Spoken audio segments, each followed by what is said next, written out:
Hey guys, we're Erik and Arielle, and today we want to talk to you about some healthy eating habits. We want to share some tips and tricks that Erik and I have learned, and also some research that we have done, but we also want to share how we eat individually. So Erik and I don't have the same diet, however, we do really prioritize eating healthy. So let's get into it.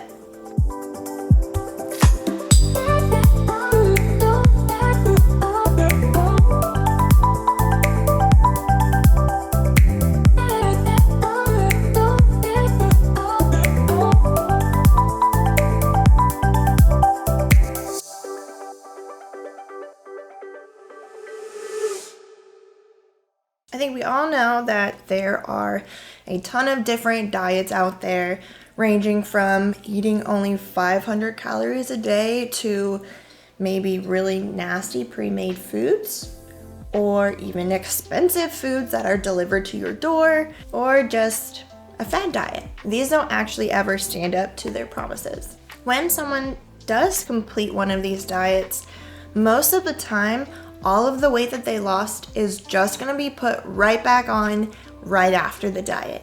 These are not healthy in any way.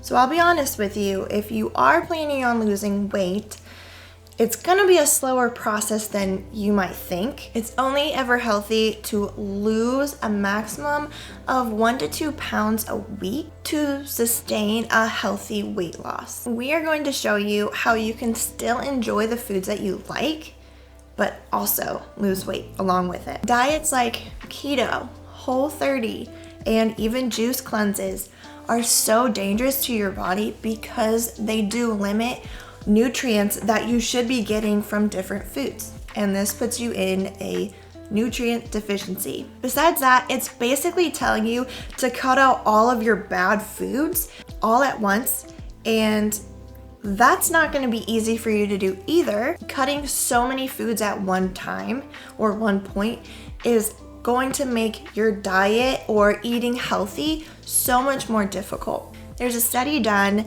in 2018 that did state that it's better for you to eat a limited diet instead of a restricted diet, which most of these diet plans are restrictive. So you're able to enjoy the foods that you love.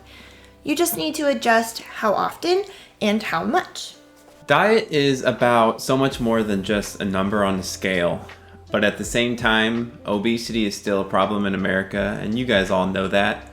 Over 1/3 of Americans are considered obese, and that is not to mention all the people who are considered overweight. Being overweight puts you at a higher risk of diabetes, stroke, cancer, heart disease, basically all the stuff that people tend to die from. Now, obviously, fast food is one contributor of this. I don't think that fast food is inherently bad, but I have seen cases where people are going to work every single day and they're getting fast food for lunch, 5 days a week. So if you are one of those people, maybe consider packing a lunch even just a few of those days. It's going to be cheaper in the long run, and it's also healthier. When we're at home, it is convenient just to heat up a pre-made meal, but cooking is often the healthier choice. It is convenient to grab a bag of chips and go sit on the couch, but cutting up some fresh veggies and fruit and eating that as a snack is the healthier choice. How can we combat this convenience? The first piece of advice that I give to people who are looking to improve upon their nutrition is just to get all that junk food out of your home. Make it as inconvenient as possible to eat the garbage stuff.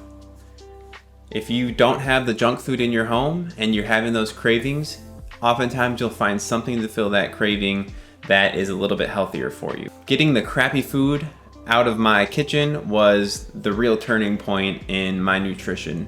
When I started saying no to all the tempting food at the grocery store, I was able to reduce a lot of those cravings I had because I just didn't have access to it when I wanted it. I'm baffled at the people that I hear about that just go to the grocery store with no plan of action and they just go around and pick out whatever looks good to them at the time. Not to mention the people that go when they're hungry. So plan your grocery store visits. Decide what you want to cook for that week. Write down what you need, any staple items that you're running low on, and then when you go to the grocery store, you buy only what's on your list. Grocery stores are set up to put the tempting junk food there, so you're gonna see it. There's no way to avoid that. But if you're able to just say no to that stuff, only get what's on your list, and have that self-discipline, then you are going to be living a healthier lifestyle and you're gonna be eating better.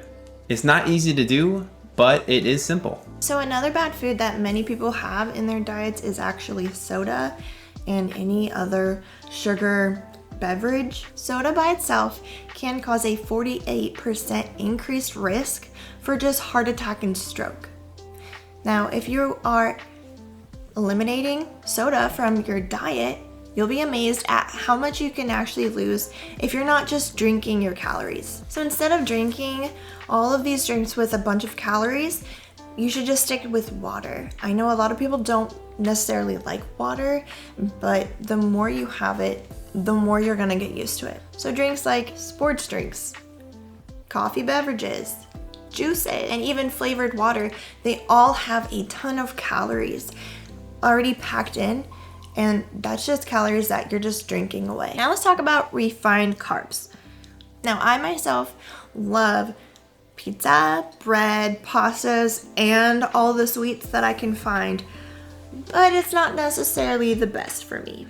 These foods are really destructive to having a healthy diet. So these foods are linked to obesity and crazy fluctuations within your blood sugar. Now these foods are made so when we consume them, we're gonna feel full at that time, but in a short period after that, we're gonna get hungry again.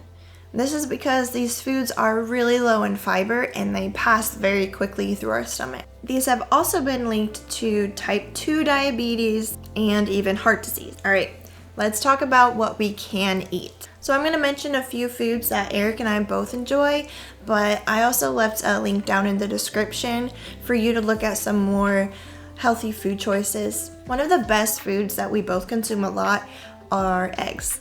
Now, Eric will have 5 eggs in the morning and also 2 eggs at night. Leafy greens are also another great food source.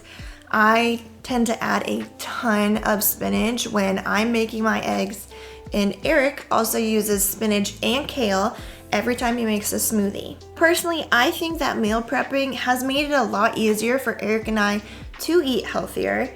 On Sundays, I'll just stay in the kitchen, take an hour or two, and make all the food that is needed for that week, pot them in containers, and throw those in the freezer. For the meat portion of our containers, it's always chicken or turkey. It can be a variety of different kinds of chicken and turkey, but we really stay away from red meat as much as possible. When I do cook these, I will only cook them either in water or I will pop them in the oven. And this is because I don't want any added oil to our food that's not necessary. Another thing is that we never flavor our meats before putting them into the containers. This way, if we're not feeling like teriyaki, we don't have to eat a teriyaki chicken meal. We can just add our own spices when we actually open that container. Now our veggie portion is pretty big compared to probably most people's. I like to keep it either the same size as the meat or even larger. I also try to add in some broccoli, cauliflower, and Brussels sprouts whenever possible. This has been a really great tool for us to start eating healthy and to keep that going. I have noticed that when we don't have meal prep, it's hard for me to get the motivation to actually cook every single night. So I will tend to lean towards more processed foods or already made meals that aren't necessarily healthy for me or my family. I have also found it really helpful to find 1 or 2 foods that are healthy but that you really enjoy. For me, my favorite food right now is actually frozen peaches. I snack on these all the time. I don't know why they're my favorite, but it's super easy for me to go to them instead of a food that's not really good for me if I'm feeling to eat something a little bit sweeter. I encourage you to start looking at fruits and vegetables that maybe you haven't tried before, or maybe it's been a long time since you've tried them.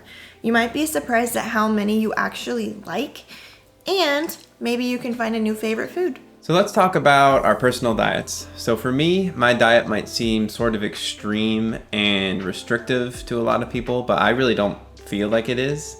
It's not that difficult for me to stick with, and it is based around prioritizing the foods that I avoid. My main thing to avoid is any kind of processed sugar.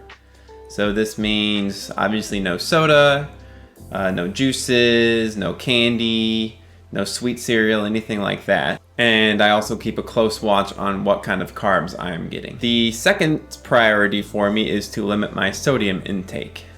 So this is the huge issue that I have with pre-made foods, canned stuff, that kind of thing, is that it's just packed with sodium.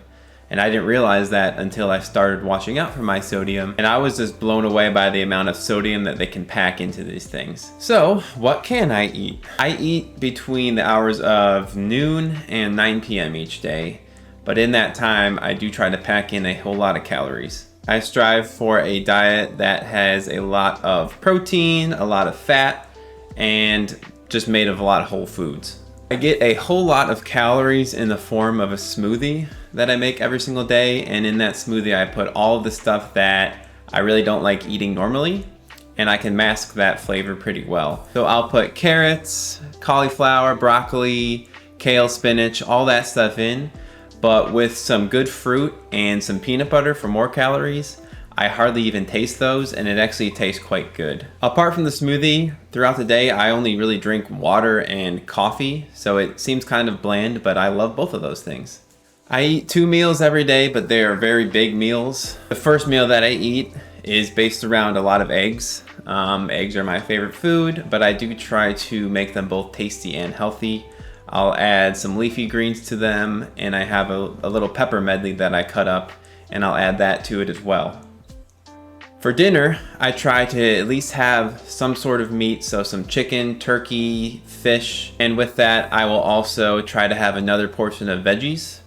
And I do love some carbs. I try to have nothing too extreme, but I'll usually have some toast during the day, and then at night I'll always have a bowl of plain shredded wheat because I love cereal, but I don't love the sugars that come with cereal.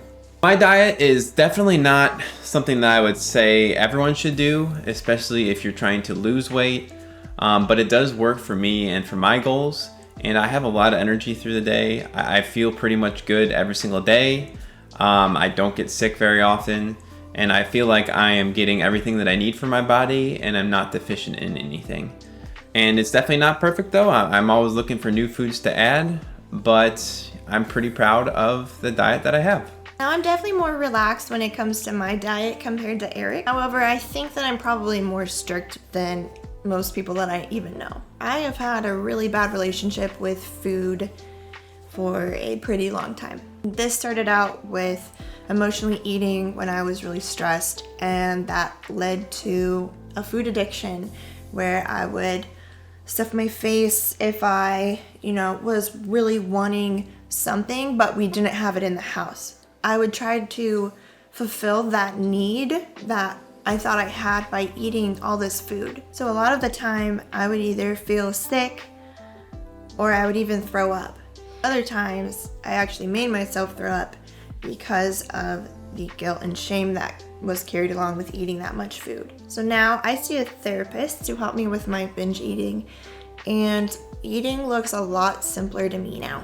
I try to make foods that are really low in ingredients and really quick to make. If I'm not wanting something plain, I have a bunch of seasonings in the kitchen that I can just add on to kind of spice it up a little bit. Now I do try to stay away from salty things because I do have a heart condition and heart disease runs in my family. But on Friday nights, I do indulge myself in foods that I actually want, and that may not be the healthiest for me. So I'm sharing my downfalls with my relationship to food just to kind of let everyone know that it's okay if you do have a bad relationship with food.